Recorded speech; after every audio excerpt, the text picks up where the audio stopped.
हाल ही में विश्व स्वास्थ्य संगठन की तरफ से एक चेतावनी जारी की गई है, जिसमें भारत के तरफ से बने कफ सिरप को ना प्रयोग करने की चेतावनी विश्व स्वास्थ्य संगठन ने दी है।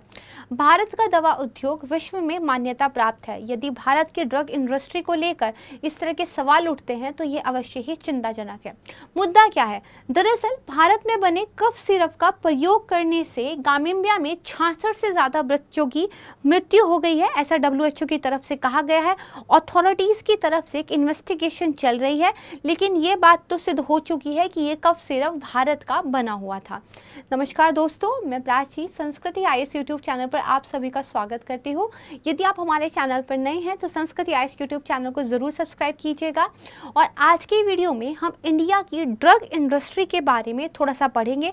हम ये जानेंगे कि भारत की अथॉरिटीज की तरफ से इस मुद्दे को लेकर क्या कहा जा रहा है, कौन सा एक्ट है जिसके द्वारा हमारे यहाँ फार्मास्यूटिकल्स को रेगुलेट किया जाता है, क्या लूप होल्स है और क्या ये ऐसा पहला जो है मुद्दा हुआ है या इससे पहले भी कुछ चीज़ें हुई हैं। तो सबसे पहले तो यहाँ पर देखिए, स्कैंडल से घिरा भारत का विशाल दवा उद्योग। हुआ क्या है, कुछ दिन पहले भारत में बना एक कफ सिरप था जिसकी वजह से गाम्बिया में 69 जो है बच्चों की मौत हो गई थी। यहाँ पे न्यूज़पेपर में आप देखेंगे कि deaths of Gambian child cast dark shadow over India's drug industry. Generic drugs के मामले में इंडिया एक आप कह सकते हैं one of the biggest country जो है वर्ल्ड में मानी जाती है। हमारे जेनेरिक ड्रग्स न केवल बेहतर गुणवत्ता की होती हैं बल्कि किफ़ायती भी होती है, जिसको मध्य वर्ग भी खरीद सकता है, जो बहुत हाई क्वालिटी के जो आप कह सकते हैं दवाइयाँ उनको अफोर्ड नहीं कर सकता। लेकिन अगर ऐसे समय में ये सवाल उठ जाए कि आपके यहाँ बनी हुई दवाइयों से किसी बच्चे की डेथ हो गई है, यानी कि जीवन रक्षक कही जाने वाली दवाइयाँ जब जीवन भक्षक बन जाए, तो सवाल ये उठता है कि फिर विश्वास किस पर किया जाए। क्या कल को दवाई खरीदने से पहले हमारे मन में सवाल होना चाहिए कि ये हमें बेनिफिट करेगी या फिर नुकसान करेगी, या फिर हमें दवाई खरीदते समय ट्रस्ट होना चाहिए कि जो मेडिसिन हम परचेज कर रहे हैं ये हमारे भले के लिए है। तो इस तरह के मुद्दे भविष्य में फिर से ना आए, इसको लेकर देखिए सोचने की आवश्यकता तो ज़रूर है। इसके अलावा देखिए WHO ने क्योंकि वार्निंग दी है तो ये पूरे विश्व लेवल पर आप कह सकते हैं न्यूज़ फैली है और थोड़ा सा चिंताजनक तो ये मुद्दा है। तो शुरुआत करते हैं गाम्बिया के मैप से, क्योंकि गाम्बिया में ये दुखद घटना हुई है। तो सबसे पहले अपने एग्जाम के पॉइंट ऑफ व्यू से हमें गाम्बिया की लोकेशन पता होनी चाहिए। अपनी स्क्रीन पर आप अफ्रीकन कॉन्टिनेंट का एक मैप देख पा रहे हैं। इस अफ्रीकन कॉन्टिनेंट के मैप में अगर आप वेस्ट कोस्ट की तरफ जाएंगे तो यहाँ पर एक छोटी सी कंट्री जो है वो बेसिकली गाम्बिया, इसका जो है इस तरह का एक शेप है। इसी को अगर मैं जूम कर देती हूँ तो यहाँ पर देखिए, ये जो बेसिकली आपको दिखाई दे रहा है ये गाम्बिया है और यहाँ पर एक रिवर जो है बहती है जिसका नाम गाम्बियन रिवर है, जिसकी वजह से इसका नाम भी गाम्बिया पड़ा है। थोड़ा सा इसको ध्यान रखिएगा। और बॉन्जुल ये सिटी जो है इसका नाम ध्यान रखिएगा क्योंकि ये न्यूज़ में थी। कई बार आपसे लोकेशन वाइज जो क्वेश्चन पूछे जाते हैं वहाँ पे पूछा जा सकता है। तो लोकेशन आपको क्लियर हो गई है। अब थोड़ा सा न्यूज़ की तरफ चलते हैं। Gambia child deaths linked to contaminated India made cough syrup rise to 69। ये एक देखिए न्यूज़ आई थी और यहाँ पर ये आई थी कि जो मदर हैं वो एक्चुअली जस्टिस चाहती हैं और WHO की तरफ से कहा गया है कि इसको लेकर बाकायदा इन्वेस्टिगेशन हम लोग कर रहे हैं और इंडियन जो अथॉरिटीज़ हैं उनके द्वारा भी इसका जो है एक इन्वेस्टिगेशन चल रहा है। देखिए, इस सिरप का जो निर्माण किया गया था वो दरअसल एक कंपनी है मेडन फार्मास्यूटिकल्स लिमिटेड ने किया था। 4 अलग अलग ब्रांडों के तहत इसे अफ्रीकी देश में निर्यात किया गया था। कंपनी की तरफ से कुछ सॉलिडिफाइड टाइप का रिस्पांस तो नहीं आया है, लेकिन ये कंपनी की तरफ से क्लियर किया गया है कि ये जो कफ सिरप है ये सिर्फ उनकी तरफ से गाम्बिया में ही एक्सपोर्ट किया गया था। तो जो इंडियन हेल्थ रेगुलेटरी अथॉरिटी है उन्होंने ये कहा है कि भारत में डॉक्टर्स को या पेरेंट्स को परेशान होने की फिलहाल ज़रूरत नहीं है। लेकिन इस पर भी एक सवाल उठता है जिसको मैं आने वाले टाइम पे आपको बताऊंगी। यहाँ पे देखिए, मैंने आपको क्या बताया, 4 अलग अलग ब्रांड के तहत जो है इस दवाई को एक्सपोर्ट किया गया था। तो यहाँ पर देखिए उन चारों ब्रांड के नाम जो है दिए गए हैं। एक प्रोमेथाज़ाइन ओरल सॉल्यूशन था, इसके बाद दूसरा आप देखेंगे कि तो कॉफ्सिमेलिन बेबी कफ सिरप था, मेकऑफ बेबी कफ सिरप था, एंड तीसरा जो है आपका मैंग्रीप एंड कोल्ड सिरप था। ठीक है, और जो वर्ल्ड हेल्थ ऑर्गेनाइजेशन है उन्होंने इश्यू की है एक वार्निंग और कहा गया है ये 4 जो कफ एंड कोल्ड सिरप है इनको ना यूज़ किया जाए, क्योंकि उम्मीद की जा रही है कि जो गाम्बिया में चिल्ड्रन उनकी डेथ हुई है वो इसी की वजह से हुई है। देखिए, विश्व स्वास्थ्य संगठन ने ये कहा है कि आपके मन में सवाल उठ रहा होगा इन कफ सिरप्स में ऐसा क्या हुआ कि जो बच्चों की डेथ का रीजन बना। तो WHO ने इसका आंसर दिया। उन्होंने ये कहा है कि जो मेडिन फार्मास्यूटिकल्स लिमिटेड द्वारा ये बनाई गई 4 दवाई थी, इनमें दरअसल डाइथाइलिन ग्लाइकोल और इथाइलिन जो ग्लाइकोल थी, इसकी मात्रा जो सुरक्षित मानक है उनसे ऊपर अस्वीकार्य स्तर से ज़्यादा थी, जो कि लीथल होता है, ह्यूमंस के लिए घातक होता है। WHO ने कहा है कि ये जो केमिकल कंपोनेंट है ये बेसिकली डायरिया, वॉमिटिंग, सिर में चक्कर आना, इस तरह के जो है सिम्टम्स पैदा करता है और ज़्यादा होने पर ये बेसिकली किडनी फेलियर का रीज़न बन जाता है, जो कि फेटल भी हो सकता है, यानी कि आपकी जान के लिए भी घातक हो सकता है। पूरे मसले पर जो कंपनी है उनकी तरफ से ये कहा गया है कि हम देखिए सारे प्रोटोकॉल्स का सही तरीके से पालन कर रहे थे, इस तरह की घटना जो है दुखद है। बाकी कंपनी की तरफ से ऐसा कुछ नहीं कहा गया है। तो इस तरह की घटनाएं भारत की ड्रग इंडस्ट्री के लिए कितनी खराब है, ये आपको तब थोड़ा आइडिया होगा जब आप ये देखेंगे कि इंडिया की ड्रग इंडस्ट्री किस तरीके से विश्व में काम कर रही है। यहाँ पे आप देखिए भारतीय दवा उद्योग की वर्तमान स्थिति। अगर हम US बिलियन डॉलर्स की बात करें तो 2021 में जहाँ ये 42 US बिलियन डॉलर है, 24 में इसके 65 तक पहुंचने की संभावना है, 2030 में ये 130 जो है US बिलियन डॉलर तक पहुंचने का एक प्रोस्पेक्ट रखती है। कोविड के टाइम पे जहां भारत को पूरे दुनिया की तरफ से हेल किया गया, ये कहकर कि भारत ने ना सिर्फ अपनी पॉपुलेशन को बल्कि जो कंट्रीज नीड में थी उनको भी वैक्सीनेशन उपलब्ध कराया है, वहां पर इस तरह का समाचार आना एक गलत जो है आपको चीज़ें दिखाता है। तो भारतीय दवा उद्योग की हम बात कर रहे थे। देखिए, भारतीय दवा उद्योग अगर वॉल्यूम के हिसाब से, मात्रा के हिसाब से देखें तो दुनिया का तीसरा सबसे बड़ा बाजार है, और मूल्य के आधार पर, वैल्यू के हिसाब से देखें तो विश्व का 14वां सबसे बड़ा मार्केट ये बैठता है। अलग अलग बीमारियों के करीब 50% टीकों की जो मांग है वो भारत से पूरी होती है। अमेरिका में जो जेनरिक मेडिसिन होती हैं उनकी मांग का 40% और ब्रिटेन की कुल दवाओं का 25% की आपूर्ति भारत से निर्मित दवाओं से होती है। 2015 से 20 के बीच देखा जाए तो भारतीय दवा उद्योग में करीब 22.5% की जो है वृद्धि हुई है। तो ये एक हमारा कह सकते हैं विस्तार है विश्व के लेवल पर, अगर हम इंडस्ट्री की बात करें।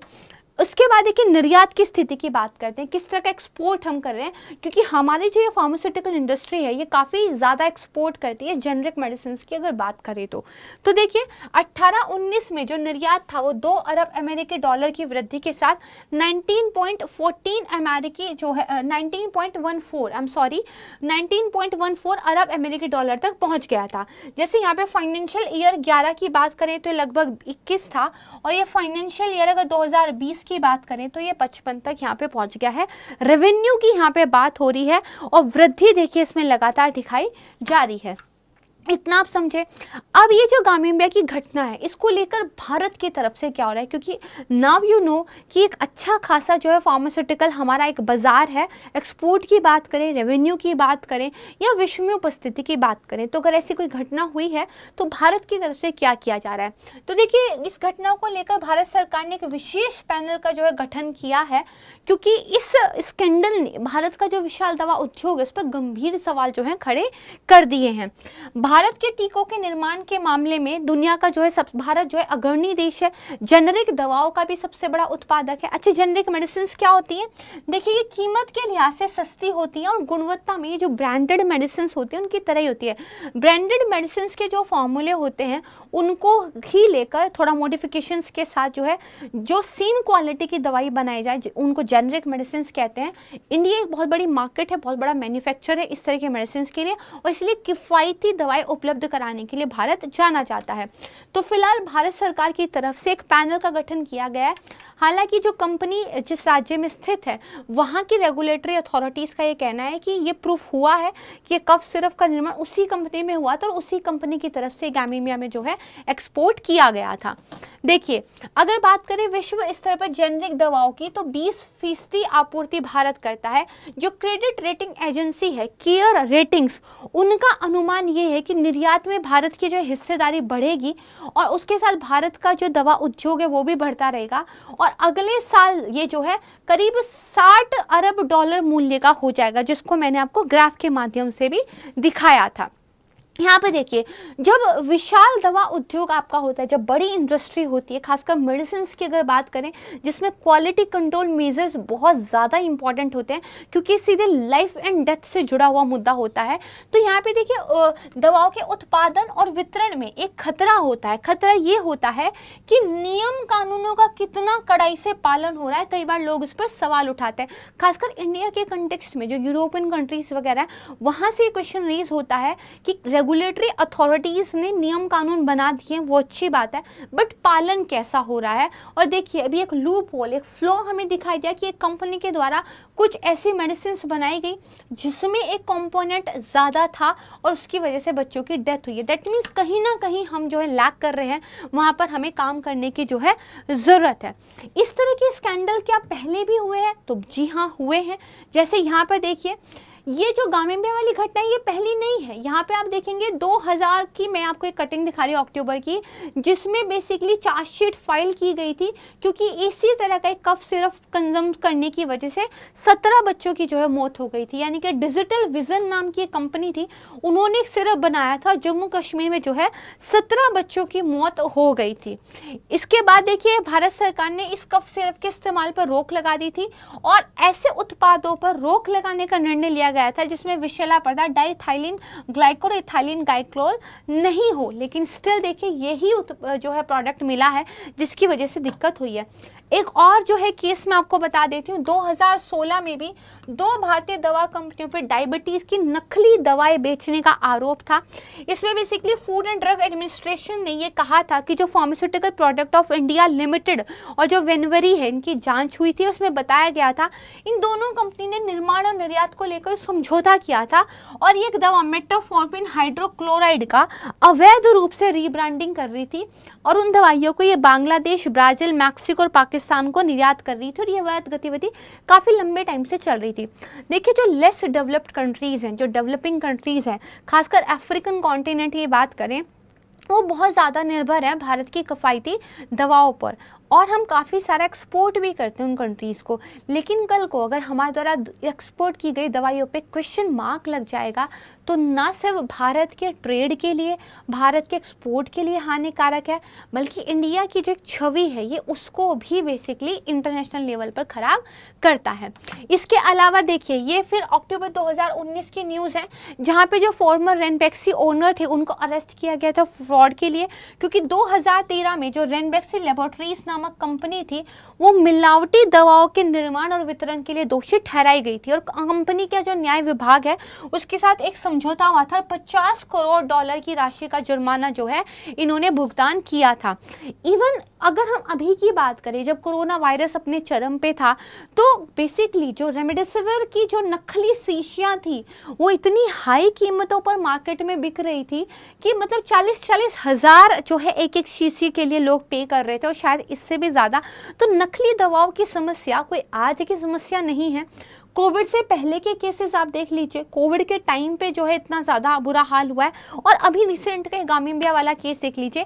दवाओं की गुणवत्ता को लेकर दरअसल बेसिकली कुछ अच्छा काम करने की ज़रूरत है। जैसे यहाँ पे देखिए, ये मई 2021 में एक आर्टिकल आया था कि जो मिस्ट्री अबाउट सोर्सेज और रेमडेसिविर ब्लैक मार्केट, यानी कि ब्लैक मार्केट में जो दवा बिक रही है इसकी सोर्स क्या है, इसको लेकर मिस्ट्री है, क्योंकि वो दवाई असली है नकली है ये नहीं पता चल रहा है। जैसे ये जो दवाई थी 38 के जो है ब्लैक मार्केट में बिक रही थी, ये अप्रैल 2021 की यहाँ पर न्यूज़ है। इसके अलावा देखिए, भारत में जो दवाइयाँ हैं उनको लेकर एक समस्या तो ये भी है कि हमारे जो फार्मास्यूटिकल्स है वो बेसिकली एक बहुत पुराना एक्ट है 1940 का, ड्रग एंड कॉस्मेटिक एक्ट। इससे जुड़े हुए जो नए नए नियम बनते हैं उनके द्वारा जो है रेगुलेट की जाती है। लेकिन ये जो नए नियम है, भारत जो आज एक बहुत बड़ा मार्केट बन चुका है, जो कि काफ़ी वॉल्यूम में भी बड़ा है, वैल्यू में भी बड़ा है, उसको ठीक तरीके से संचालित करने के लिए पर्याप्त नहीं है। तो हमें क्या करना है, हमें बेसिकली नए नियमों पर, नए कानूनों को लेकर काम करने की ज़रूरत है और कानूनों के साथ साथ फिर उनको बहुत बेहतर तरीके से एग्जीक्यूशन भी किया जाए, इसको लेकर भी देखिए काम करने की ज़रूरत है। जैसे अगर हम बात करें, एक सर्वे हुआ था तो सुरक्षा जांच में ऐसी बहुत सारी दवाएं थी जो असफल रही थी। जैसे यहाँ पे देखिए, United state trade representative USTR की एक रिपोर्ट में पाया गया था कि भारतीय बाजार में बिकने वाली सभी दवाओं में 20% दवाएं नकली हैं। अगेन एक ट्रस्ट इश्यू आता है। फिर यहाँ पर देखिए, आधिकारिक सरकारी रिकॉर्ड से ये पता चलता है कि 2007 से लेकर 2020 के बीच में केवल 3 राज्य और 3 यूटी से जांच की, कुछ नमूने इकट्ठा किए तो 7,500 से अधिक दवाएं गुणवत्ता परीक्षण में फेल हो गई। और ऐसा केवल 3 जो है स्टेट थे, 3 यूटी से, वहाँ के जो है सैंपल्स से पता चला। 2018 में central drug standard control organisation ने ये जानकारी दी कि भारत की मार्केट में मौजूद जो जेनरिक दवाएं हैं टोटल, उसमें से 4.5% दवाएं जो है बहुत लो क्वालिटी की थी। इसके अलावा भारत में मौजूद जो 12,000 से अधिक मैन्युफैक्चरिंग इकाइयां हैं, उसमें से केवल 1/4 कंपनीज ऐसी हैं जो WHO के द्वारा बताए गए मानकों का पालन करती हैं। ओनली 1/4 कंपनीज ऐसी हैं, जबकि आपके मैन्युफैक्चरिंग 12,000 से भी ज़्यादा जो है कंपनीज कर रही हैं। तो लेकिन ये जो समस्या है, क्या ये टॉलरेबल है? बिल्कुल नहीं। जब हेल्थ की बात आ जाए, जब आपके जीवन की बात आ जाए, तो यहाँ पर खतरा शून्य होना चाहिए। तो इसके लिए देखिए, हाल ही में दवा उद्योग से जुड़े जो ये मुद्दे हैं, इन पर टिप्पणी करते हुए इंडियन जो मेडिकल एसोसिएशन है, उन्होंने कहा फिलहाल मरीजों को, डॉक्टरों को खतरा नहीं है, लेकिन अगर ऐसी घटनाएं होती हैं तो हमारी प्रतिष्ठा के लिए बेसिकली आप मान के चलिए एक खतरा है, और इनके लिए कोई माफ़ी नहीं होनी चाहिए, क्योंकि मेडिसिन के मामले में जो खतरा है वो शून्य होना चाहिए। स्वास्थ्य मंत्रालय ये कहता है कि एक तो नकली दवा तस्करों पर लगाम लगाने की ज़रूरत है। स्वास्थ्य आपूर्ति श्रृंखला के सभी चरणों में उच्च स्तर की निगरानी और मूल्यांकन होना चाहिए। जो कानून है वो ज़्यादा ट्रांसपेरेंट हो, रिस्पॉन्सिबिलिटीज़ किसकी कहाँ पर है ये सुनिश्चित किया जाए। कानूनों में बुनियादी बदलाव करने की ज़रूरत है, फिर इनका अनुपालन भी अच्छे से होना चाहिए। यानी कि कुछ बड़ा ओवरहॉल करने की ज़रूरत है। जब इंडियन ड्रग इंडस्ट्री की बात आती है तो फार्मास्यूटिकल्स में एक्चुअली में हमें काफ़ी ज़्यादा काम करने की जो है यहाँ पर ज़रूरत है। भारतीय दवा उद्योग की बात करते हैं तो देखिए, हाल के वर्षों में भारतीय फार्मा क्षेत्र की कई कंपनियों ने करीब 1.47 अरब अमेरिकी मूल्य डॉलर की छोटी बड़ी जो 40 कंपनियां थी, उनका विलय और अधिग्रहण किया, मर्जर एंड एक्विजिशन किया है। ठीक है, अमेरिका के साथ विश्व के अन्य देशों में भी इससे भारतीय दवाओं के निर्यात को बढ़ावा मिलेगा। एक तरफ जहां हम इंटरनेशनली अपने काम को और बढ़ा रहे हैं, अपने एक्सपोर्ट को बढ़ा रहे हैं, अलग अलग कंट्रीज तक रीच कर रहे हैं, वहाँ दूसरी तरफ इस तरह की घटनाएं एक चैलेंज जो है आपके सामने प्रस्तुत करती हैं, क्योंकि जितना ज़्यादा आप अपने आप को एक्सपेंड करेंगे, उतना ज़्यादा आपको क्वालिटी वाइज भी अपने को मोर रिलायबल बनाना पड़ेगा, ताकि लोग जो है आप पर ट्रस्ट कर सके। इसीलिए देखिए क्या समस्याएं बताई गई हैं कि कानून का पालन कराने वाले जो नियामक हैं, जो रेगुलेटर्स हैं, उनके पास बहुत कम संसाधन है। इतनी बड़ी इंडस्ट्री को रेगुलेट करने के लिए और ज़्यादा रिसोर्सेज की ज़रूरत है। दवा से जुड़ी जो प्रणालियाँ हैं उनको मजबूत करने की ज़रूरत है। और अगर इस तरह की जो हाई प्रोफाइल घटनाएं जैसे गामीबिया हुई है, इससे निर्यात पर किसी भी तरह का असर पड़ता है, तो ऑब्वियस सी बात है कि दवा उद्योग की प्रतिष्ठा के लिए अच्छा नहीं है। तो दवा कंपनियों को भी चाहिए कि वो इथिकली चीज़ों का ध्यान रखें, क्वालिटी वाली जो है मेडिसिन बनाए, और साथ ही किसी भी तरह की जालसाजी को रोकने के लिए टाइम टू टाइम देखिए चेक होना ज़रूरी है। जब तक क्वालिटी कंट्रोल चेक्स नहीं होंगे टाइम टू टाइम, तब तक नियमों को बनाने का कोई लाभ नहीं, क्योंकि नियमों के अनुरूप काम हो रहा है या नहीं हो रहा है, इसके लिए चेक होना बहुत ज़रूरी है। तो इस बात पर थोड़ा सा एम्फेसिस रखिएगा। ये भी सुनिश्चित किया जाना चाहिए कि जो कंपनी कोई दवा बाहर भेज रही है तो उसकी क्वालिटी लो नहीं हो, एक अच्छी क्वालिटी की चीज़ें जो हैं हम बेचें। तो इस मुद्दे पर हमने समझा कि भारत की दवा जो इंडस्ट्री है, जहां एक तरफ इतना अच्छा काम कर रही है, वहीं दूसरी तरफ इस तरह की घटनाएं निराशा करती हैं। साथ ही हमने देखा कि कहाँ लूप होल्स हैं, और साथ ही हमने जाना कि क्या कुछ सुधार किया जा सकता है। तो अगर इस तरह का कोई प्रश्न आता है तो मुझे उम्मीद है उस पर एक आप संपूर्ण आंसर लिख पाने में सक्षम रहेंगे। यहाँ पर ये वीडियो समाप्त होती है। अपना फीडबैक कमेंट सेक्शन में ज़रूर दीजिएगा। अगर वीडियो आपको अच्छी लगती है तो उसको लाइक ज़रूर कीजिएगा। जल्द मिलूंगी आपको एक नए टॉपिक, एक नई वीडियो के साथ। तब तक के लिए नमस्कार, धन्यवाद, जय हिंद।